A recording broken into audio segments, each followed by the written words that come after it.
आज का विषय है ज्योग्राफी ऑफ इंडिया। ज्योग्राफी में हम लोग यहाँ पर आज इस क्लास में हम लोग सबसे पहले मैप को स्टडी करना सीखेंगे कि कैसे मैप के ऊपर आधारित क्वेश्चन आते हैं और कैसे हम इनको बड़े आसानी से सॉल्व कर सकते हैं। याद रखिएगा, यूपीएससी इस प्रकार के प्रश्न को करती है जिसमें मैप का बहुत ज्यादा योगदान होता है।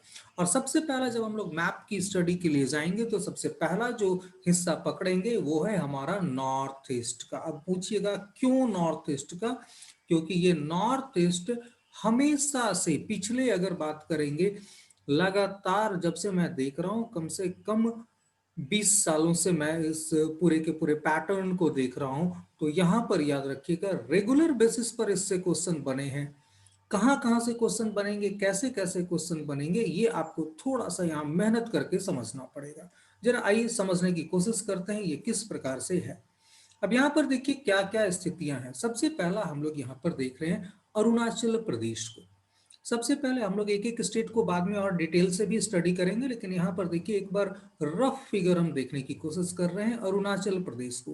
अरुणाचल प्रदेश की एक तरफ अगर हम लोग बात कर रहे हैं तो एक तरफ सीमा छू रही है चाइना से, दूसरे साइड से भूटान से ये छू रही है। तो अरुणाचल प्रदेश चाइना और भूटान से लगा हुआ क्षेत्र है। जबकि बात करेंगे आसाम का, तो आसाम एक साइड भूटान से यहां पर आपको लगा हुआ दिखता है। वहीं पर देखेंगे आसाम एक ऐसा स्टेट है जो कई राज्यों से, और ये आप कह सकते हैं पहला अगर आप लोग काउंट पर जाएं तो एक अरुणाचल प्रदेश, दूसरा नागालैंड, तीसरा इम्फाल, चौथा मिजोरम, पांचवा त्रिपुरा, छठा मेघालय और सातवां वेस्ट बंगाल से यह घिरा हुआ है। तो आप समझ सकते हैं कि सात सात राज्यों से यह घिरा हुआ है। तो आसाम हमारे लिए सबसे पहला प्रश्न तो यही उठता है कि कौन सा ऐसा राज्य है जो सात राज्यों तथा एक अंतरराष्ट्रीय सीमा के साथ जुड़ा हुआ है। तो सात राज्य तथा एक अंतरराष्ट्रीय सीमा जो कि भूटान की होगी, यह हमारा आसाम राज्य है जो नॉर्थ ईस्ट में है। इस प्रकार का और आपको दूसरा एग्जाम्पल इंडिया में नहीं मिलेगा, तो आपको सबसे पहले यहां से समझना होगा। वहीं पर अगर बात करेंगे सिक्किम, आप देख रहे हैं तो दो यहाँ पर सिक्किम का जो हम पूरा का पूरा ये देख रहे हैं कि यह दो राज्य देशों के बीच है। एक साइड में नेपाल है, दूसरे साइड में भूटान है। तो नेपाल और भूटान के बीच का ये इलाका जो हमारा सिक्किम का है और साथ में ऊपर यह चाइना है। तो यहाँ पर तीन अगर बात करेंगे तो तीन तीन देशों से ये घुरा हुआ है। तो कौन सा ऐसा राज्य है जो नॉर्थ ईस्ट का जो तीन तरफ से अलग अलग देशों से घिरा हुआ है? तो यहाँ पर भूटान है, नेपाल है, चाइना है। तो तीन तीन राज्यों से, तीन तीन देशों से घिरा हुआ यह हमारा सिक्किम का राज्य है। वहीं पर एक ऐसा भी राज्य हमारा है जो अगर बात कर रहे हैं हम लोग, तो यहां पर देखिए यह तीन प्रकार से, यह तीन साइड से, इधर से और इधर से, यह तीन साइड से यह पूरी तरह से घिरा हुआ है बांग्लादेश से। पूछा जा सकता है आपसे कि कौन सा ऐसा राज्य है जो बांग्लादेश से तीन तरफ से घिरा हुआ है। याद रखिएगा ये सारे क्वेश्चन आपको ध्यान से निकालने पड़ेंगे, और जब तक आप मैप स्टडी नहीं करेंगे तब तक भूल जाइए ये सॉल्व होगा। तो यहाँ पर त्रिपुरा एक ऐसा राज्य है, मुझे भी जाने का सौभाग्य मिला है त्रिपुरा। त्रिपुरा पर मैं भी 2 बार जा चुका हूँ यहाँ पर क्लास लेने के लिए। तो यहाँ पर याद रखिएगा त्रिपुरा ये एक महत्वपूर्ण प्लेस है। और आप सोचो, मैं क्लास लेने के लिए जो सबसे दूरस्थ जगह तो नहीं कहेंगे, लेकिन तो सबसे दूरस्थ जगह तो त्रिपुरा ही थी, लेकिन मेरे लिए सबसे मुश्किल भरा था क्योंकि पूरा हम लोग अक्सर फ्लाइट से जाया करते थे। लेकिन अगर बात करेंगे ये जो पॉइंट यहाँ पर सिलचर है, इस जगह को मैंने ट्रेन से कई बार सफर किया है।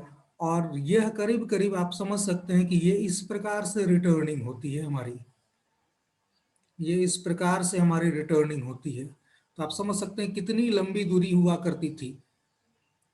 तो यहाँ पर इतना ज्यादा ये पूरा का पूरा रेंज हुआ करता था। तो मुझे सिलचर का भी अच्छा खासा और लंबा अनुभव है।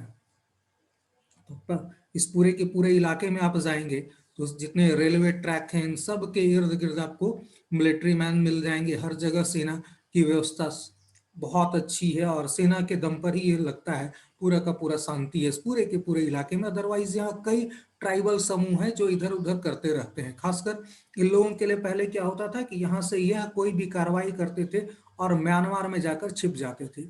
लेकिन जब से 2015 में सर्जिकल स्ट्राइक हुआ है तब से यह सारी चीजें अब बंद हो गई हैं, यह कह सकते हैं बहुत ज्यादा नियंत्रण में है। चलिए अब आते हैं यहाँ पर अगले क्वेश्चन की ओर। यहाँ पर देखा आपने कि त्रिपुरा हमारा तीन तरफ से बांग्लादेश से घिरा हुआ है। आइए कुछ और स्लाइड हम लोग देखेंगे इसी से जुड़े हुए। ये तीनों के तीनों question. Which Indian state is surrounded by Bangladesh in three side? अभी मैंने आप लोग को बताया त्रिपुरा। जबकि बात करेंगे हम लोग which state is southernmost part in the east side of the India? सबसे दक्षिणी हिस्सा कौन है हमारा? तो याद रखिएगा पूर्वी राज्यों में सबसे दक्षिणी हिस्सा अगर आप देख रहे हैं तो यहां पर देख लीजिए मिजोरम है, त्रिपुरा नहीं। कई बार कंफ्यूजन हो जाता है, त्रिपुरा है, त्रिपुरा नहीं मिजोरम है। मिजोरम ये हमारा पूर्वी साइड से सबसे दक्षिणी हिस्सा है। यह सबसे अंतिम हिस्सा यहाँ पर मिजोरम आप देख रहे हैं जिसकी राजधानी आइजोल है। राजधानी के ऊपर बेस्ट क्वेश्चन बहुत सारे यहाँ पर आते हैं, याद रखिएगा।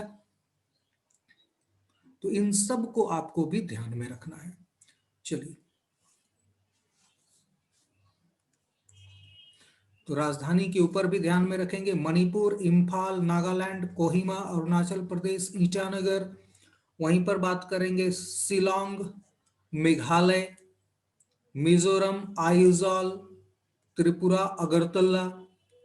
ये अगरतला का एयरपोर्ट बड़ा मजेदार है। आपको इस एयरपोर्ट पर केवल ऑटो मिलेंगे, कहीं भी आपको टैक्सी या बाकी चीजें मैंने नहीं देखी।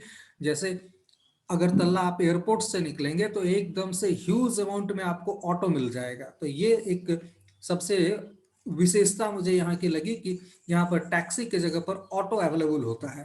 तो ये देश का शायद पहला एयरपोर्ट होगा जहां पर टैक्सी है ही नहीं और केवल ऑटो है।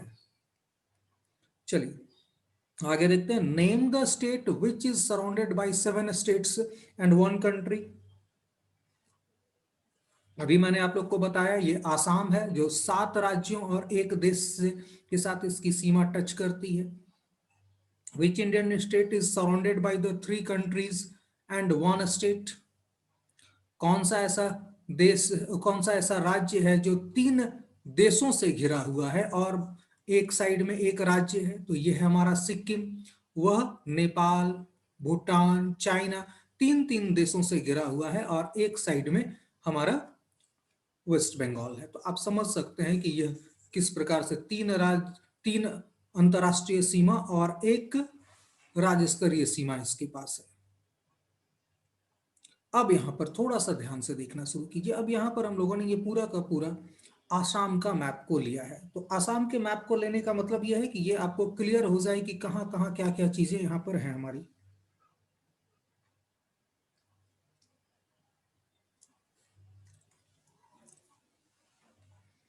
ये देखिए ये ऊपरी हिस्सा अरुणाचल प्रदेश का है, ये हिस्सा भूटान का है, ये हिस्सा मेघालय का है। वहीं पर अगर हम लोग देखेंगे यहाँ पर ये त्रिपुरा है और यहाँ पर ये मिजोरम जो नीचे की ओर जा रहा है, मणिपुर, नागालैंड। तब अब आप यहाँ पर समझ सकते हैं कि यह किस प्रकार से है। 1 2 3 4 5 6 7, इसी के कारण इन्हें 7 सिस्टर्स कहा जाता है। याद रखिएगा ये 7 सिस्टर्स में सिक्किम शामिल नहीं है। 7 सिस्टर्स में सिक्किम शामिल नहीं है। तो 1 2 3 4 5 6 7 यहाँ पर अगर आप देख रहे हैं तो ये 7 सिस्टर्स में सिक्किम को छोड़कर ये 7 सिस्टर्स है। सिक्किम को मिला देंगे तो 8 हो जाएंगे, 8 राज्य हो जाएंगे नॉर्थ ईस्ट के। अब यहां पर बहुत इंपॉर्टेंट ये आपका है, यहां पर से देखिए बहुत संभल के आपको ये पूरा का पूरा पिक्चर को अच्छे तरीके से देखना है। ये अरुणाचल प्रदेश का मैंने पिक्चर लिया है आपसे। तो अरुणाचल प्रदेश का ये फिजिकल मैप है हमारा। अब यहां पर क्या क्या चीजें आपको देखनी है ये समझ लीजिए।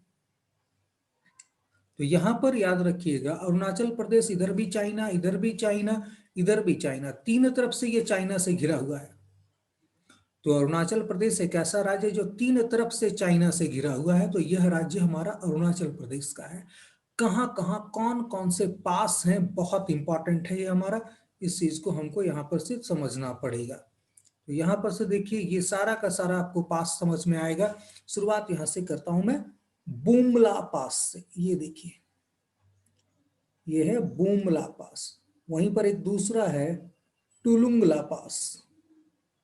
जबकि कैंटो एक पहाड़ी है जो कि 4310 मीटर की ऊंचाई है यहाँ पर। वहीं पर ये ग्रेट हिमालय का हिस्सा है। अब यहाँ पर बुमला, टुलुंगला, ये दो पास हुए। उसके बाद कैंटो एक पहाड़ी है जो चोटी है जो काफी ऊंची है, ये 4310 मीटर की है। जबकि यहां पर देखेंगे टुंगा पास,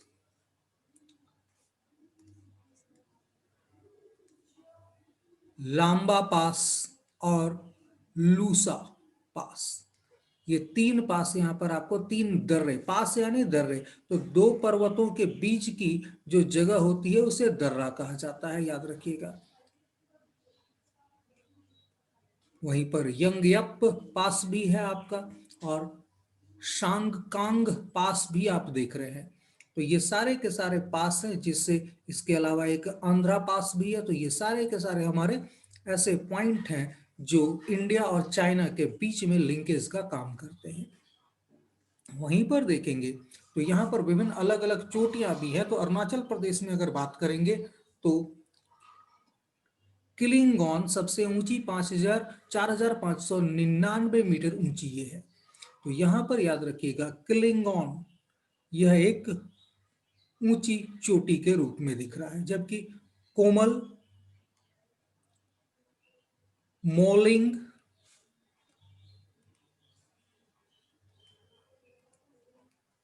इत्यादि ये चोटियां भी आपको देखने को मिल रही हैं।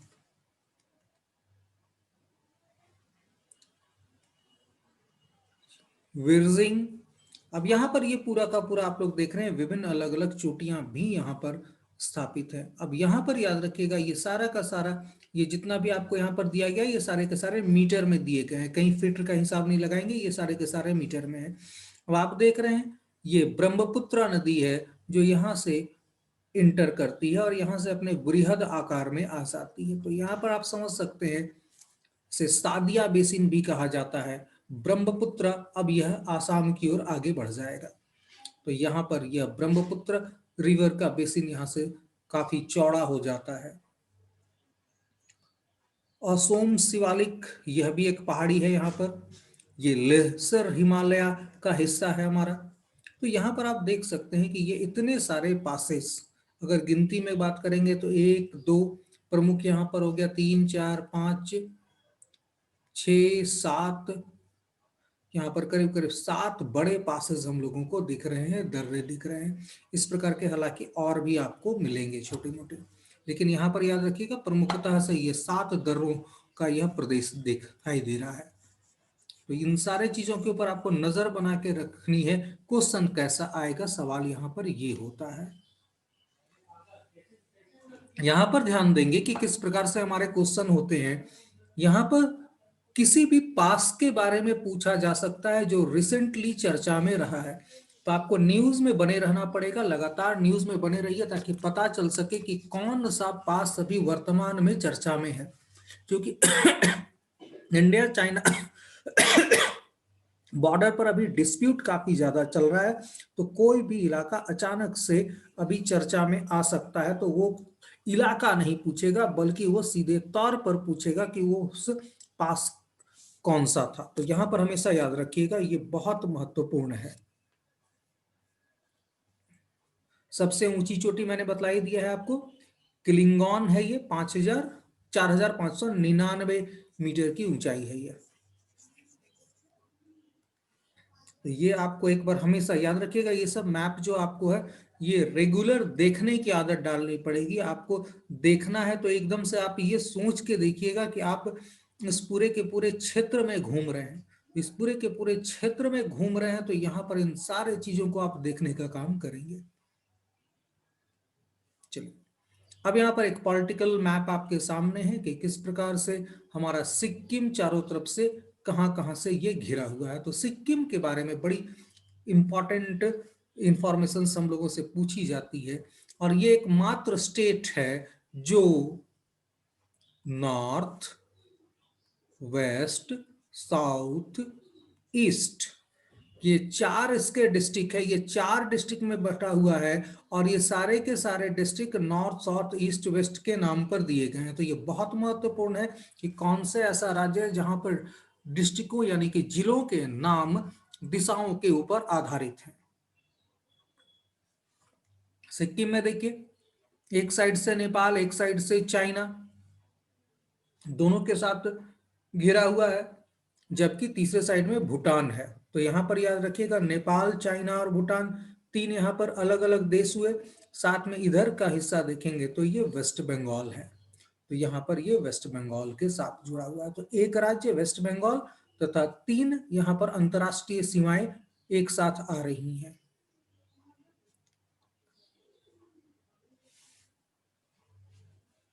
सबके इंपॉर्टेंट पॉइंट भी यहां पर दिए हुए हैं। जैसे नॉर्थ सिक्किम में अगर मनगन है, वहीं पर ईस्ट सिक्किम में गैंगटॉक है, साउथ सिक्किम में नामची है, वेस्ट सिक्किम में ग्रेजिंग है। तो ये सारे के सारे इंपॉर्टेंट प्लेसेस है जो इन सिक्किम के हैं, और कैपिटल के रूप में गैंगटॉक ही हम लोग इसे ध्यान में रखेंगे, जो कि ईस्ट सिंहभूम का हिस्सा है, सॉरी ईस्ट सिक्किम का हिस्सा है। अब यहाँ पर मैंने एक ऐसा टॉपिक आप लोगों के सामने रखा है जो कि आम तौर पर कोई भी जनरल कंपटीशन में पूछता है, लेकिन यहाँ पर जनरल कंपटीशन से ऊपर हम लोगों को जाना है। तो यहाँ पर सबसे पहले उस जनरल कंपटीशन वाले लुक को देखते हैं। तो सबसे पहले ट्रॉपिक ऑफ कैंकर की बात हो रही है, तो यहाँ पर याद रखिएगा ट्रॉपिक ऑफ कैंकर की बात हो रही है, तो कौन कौन से ऐसे राज्य हैं जो ट्रॉपिक ऑफ कैंकर के ऊपर पड़ते हैं।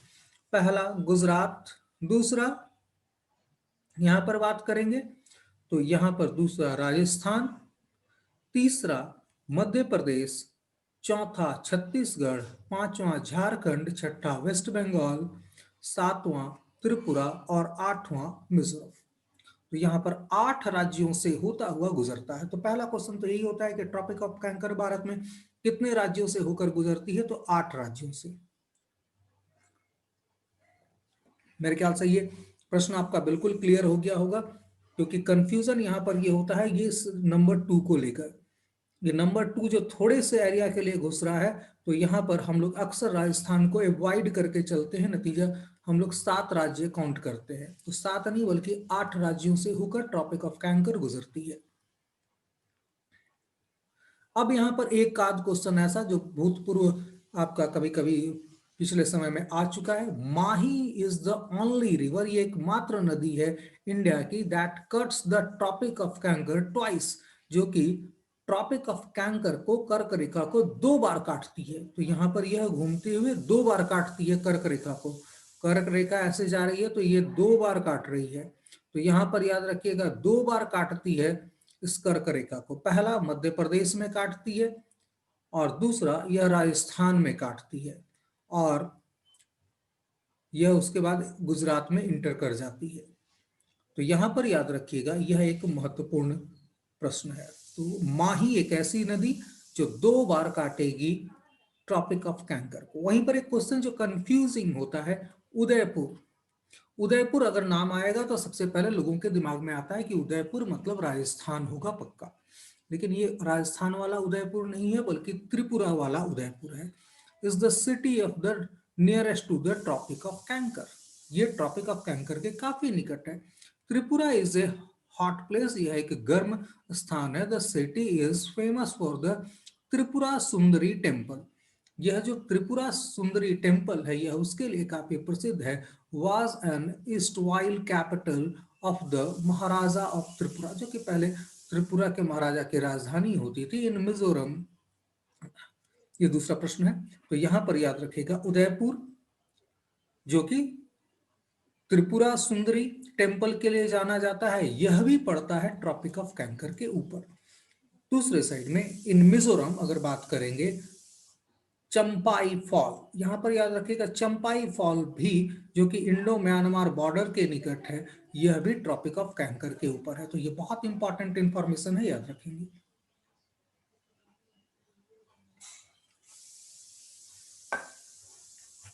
यह 3 प्रश्न थे जो अलग अलग एग्जाम्स में आ चुके हैं ऑलरेडी।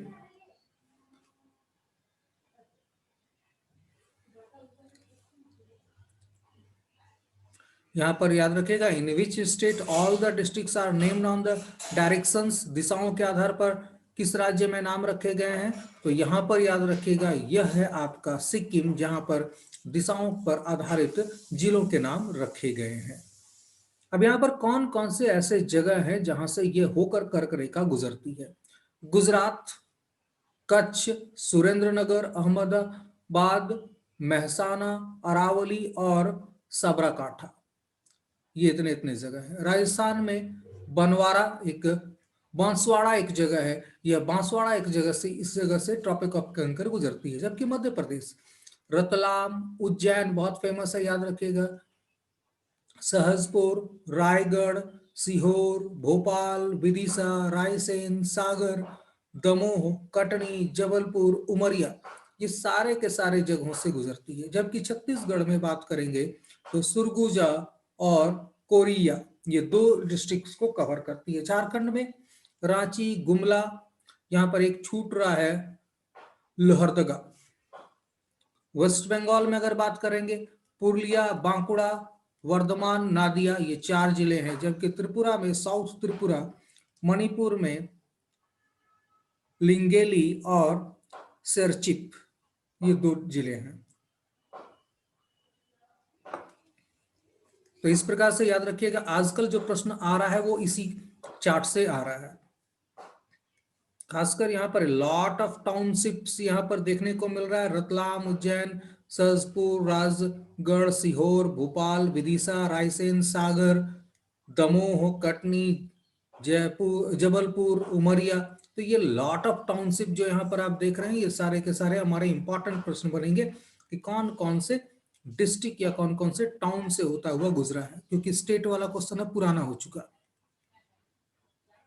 अब ट्रॉपिक ऑफ कैंकर से थोड़ा सा हम लोग नीचे आते हैं, जिसके बारे में हम लोग को बहुत ज्यादा प्रश्न की संभावना होती है, वो है अंडमान निकोबार आइलैंड। अब इस अंडमान निकोबार को थोड़ा सा डीपली हमको स्टडी करना पड़ेगा। बहुत सारे क्वेश्चन इसमें से हैं आपका। सबसे पहला एक ओवरव्यू हम लोग यहाँ पर दे रहे हैं। अंडमान और निकोबार ये 2 समूहों में बटा हुआ है। अब अंडमान की बात करेंगे तो north Andaman, middle Andaman, lower Andaman, little Andaman, ये सारे के सारे अंडमान के अलग अलग हिस्से हैं। तो यहां पर याद रखिएगा नॉर्थ, मिडिल, लोअर और लिटिल अंडमान, ये इतने इतने हिस्से हैं हमारे।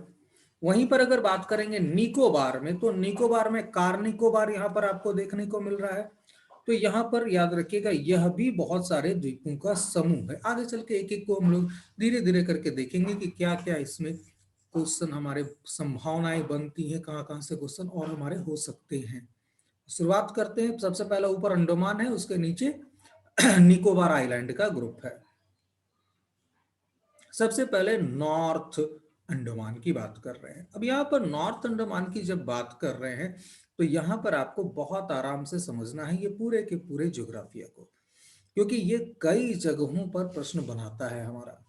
अब यहाँ पर याद रखिएगा इसके ऊपर में कोको चैनल है।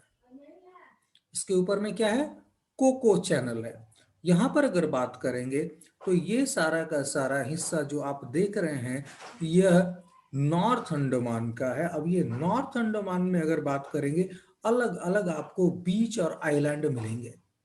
कई जगह पर इनका नाम आपको आइलैंड मिलेगा, कई जगह पर बीचेस के रूप में ये बताए गए हैं। तो ये काफी महत्वपूर्ण है। यहाँ पर देखिए सबसे पहले नॉर्थ रीफ आइलैंड, यहाँ पर एक छोटा सा दिख रहा है नॉर्थ रीफ आइलैंड। वहीं पर आप आगे बढ़ेंगे तो यहाँ पर देख रहे हैं पीकॉक आइलैंड के रूप में ये दिख रहा है, ये हिस्सा पीकॉक आइलैंड। वहीं पर स्मिथ और रॉस आइलैंड के रूप में भी है, जबकि एक कालीपुर बीच भी है, रामनगर बीच भी है, यहाँ पर साउंड आइलैंड भी है। देखिएगा नाम से जो थोड़ा सा यूनिक होता है उसके ऊपर क्वेश्चन बनाने वाले का नजर कुछ ज्यादा जाता है। तो यहाँ पर याद रखिएगा इस प्रकार की चीजों को थोड़ा सा आपको पकड़ के चलना है कि क्या क्या इसमें यूनिक नाम है। तो यहाँ पर याद रखिएगा एक यूनिक आपको पीकॉक आइलैंड मिला, पीकॉक आइलैंड है, साउंड आइलैंड है, तो ये दो आपके लिए इंपॉर्टेंट हैं। वहीं पर स्मिथ और रॉस ये भी दो हमारे आइलैंड है, जबकि नॉर्थ रीफ आइलैंड यहाँ पर है हमारा। तो इन सारे जो हमारे इंपॉर्टेंट चीजें हैं इनको ध्यान में रखेंगे। साथ में ये जो कोको चैनल देख रहे हैं यह कोको द्वीप की ओर जाता है, और ये कोको द्वीप म्यांमार का को दिया हुआ है। हालांकि शुरुआती दौर में यह भारत का हो सकता था, यह इसकी संभावना थी कि यह भारत इसके पास ये चला है, लेकिन ये कोको आइलैंड वर्तमान में म्यांमार के पास है, और म्यांमार ने इसे उठाकर चाइना को दे दिया है। तो आप समझ सकते हैं कि भारत के लिए समस्याएं कितनी ज्यादा इस क्षेत्र में बढ़ रही हैं। अब यहां पर आते हैं मिडिल अंडमान का। अब मिडिल अंडमान यहां पर देखेंगे यह किस प्रकार से है। अब यहां पर डिफरेंट अलग अलग बीचेस देख रहे हैं आप।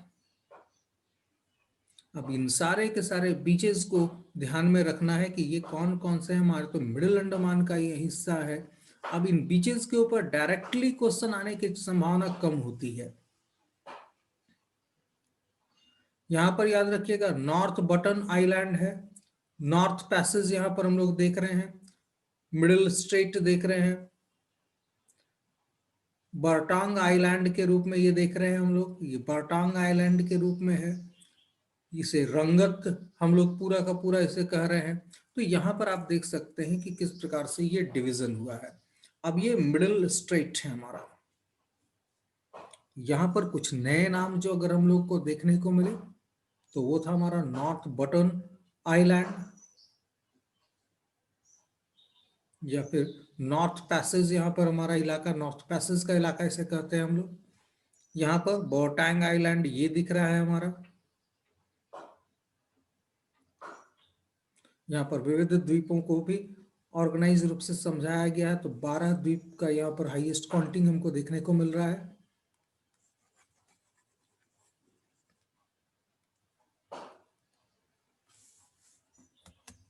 अब यहाँ पर देखिए ये है साउथ अंडमान। साउथ अंडमान में अगर हम लोग बात कर रहे हैं तो यहाँ पर हैवलॉक आइलैंड है, नील आइलैंड है, ये दो देखने को हमको मिल रहा है।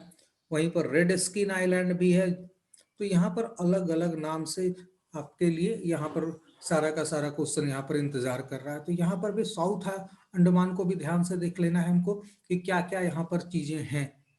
याद कुछ भी नहीं करना है, बस इतना याद रखिएगा कि हम लोगों को बार बार देखना है, खुद ब खुद याद हो जाएगा। तो इसको कोई याद करने की जरूरत नहीं है।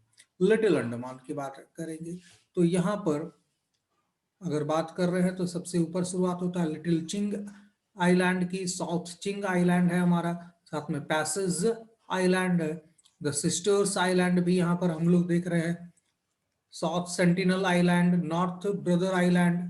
तो यहाँ पर याद रखिएगा यह भी एक यूनिक विशेषता है कि यहाँ पर ब्रदर सिस्टर्स सारे के सारे नाम से आइलैंड आपको मिल जाएंगे। तो यहाँ पर सिस्टर्स आइलैंड है, तो यहाँ पर नॉर्थ ब्रदर और साउथ ब्रदर आइलैंड भी है।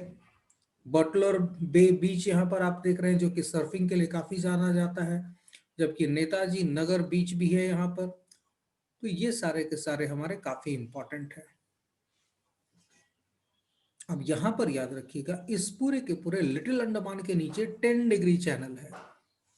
यहां पर याद रखिएगा ये बहुत इंपॉर्टेंट क्वेश्चन है। 10 डिग्री चैनल कहाँ है हमारा? लिटिल अंडमान के नीचे। नॉर्थ अंडमान, मिडिल अंडमान और नीचे में हमारा लिटिल अंडमान है।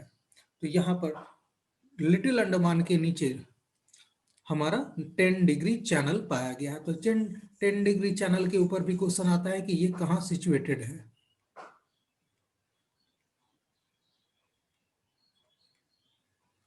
अब यहाँ पर आपको थोड़ा सा मैं जिस चीज की बात कर रहा था उसी चीज को थोड़ा सा और आपको समझाने की कोशिश करो। ग्रेट पावर कंपटीशन जो चल रही है इंडियन ओशन में, उसको समझने की कोशिश कीजिए कि यहाँ पर भारत कहाँ कहाँ है और चाइना कहाँ कहाँ है। हालांकि ये थोड़ा सा पुराना मैप है लेकिन फिर भी आपको समझा पाएगा। तो यहाँ पर देखिए कहाँ कहाँ से चाइनीज प्रेजेंट्स है। तो यहाँ पर आप याद रखेंगे,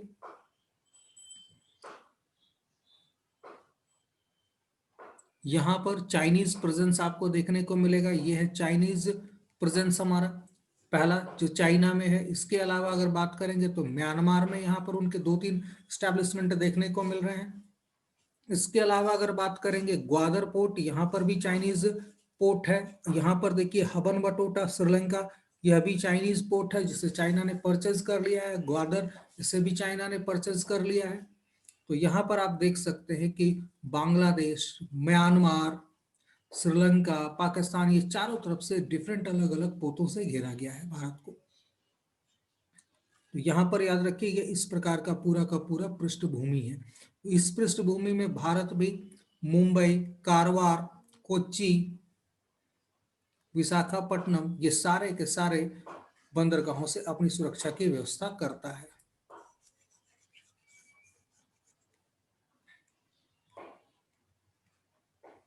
अब यहाँ पर थोड़ा सा देखते हैं हम लोग पौंडीचेरी के बारे में। अब पौंडीचेरी आपको बड़ा कंफ्यूजन लगेगा, ये जरा ध्यान से देखिए। पौंडीचेरी एक यहाँ पर आपको देखने को मिल रहा है, एक हिस्सा पौंडीचेरी का यहाँ देखने को मिल रहा है और तीसरा हिस्सा देखने को यहाँ मिल रहा है। तो पौंडीचेरी 3 भागों में बटा हुआ है। तो पौंडीचेरी 3 भागों में बटा, ये बहुत महत्वपूर्ण है, ठीक है। तो यहाँ पर याद रखिएगा पौंडीचेरी मुख्यतः 3 भागों में बटा हुआ है। तो भारत के ये 3 कोनों पर पौंडीचेरी राज्य आपको दिख रहा है। ऊपर यनम है, ये भी पौंडीचेरी का हिस्सा है। यहाँ पर पौंडीचेरी एक्चुअल पौंडीचेरी है, जबकि माँ है ये भी पौंडीचेरी डायनेस्टी का ही हिस्सा है। तो पौंडीचेरी राज्य में ये 3 हिस्से होंगे हमारे। तो आप समझ सकते हैं, कभी आपसे पूछ दे पौंडीचेरी ईस्ट साइड है या वेस्ट साइड है, तो यहाँ पर याद रखिएगा इसका जो कैपिटल है वो आपका ईस्ट साइड है। बाकी यह राज्य तो ईस्ट में भी है और वेस्ट में भी है। चलिए आज के क्लास के लिए इतना ही। अगले क्लास में हम लोग फिर से मिलेंगे, इन सारे टॉपिक को और आगे बढ़ाएंगे, ठीक है। चलो बंद करते हैं, पहले क्वेश्चन कुछ पूछना है पूछ सकते हैं।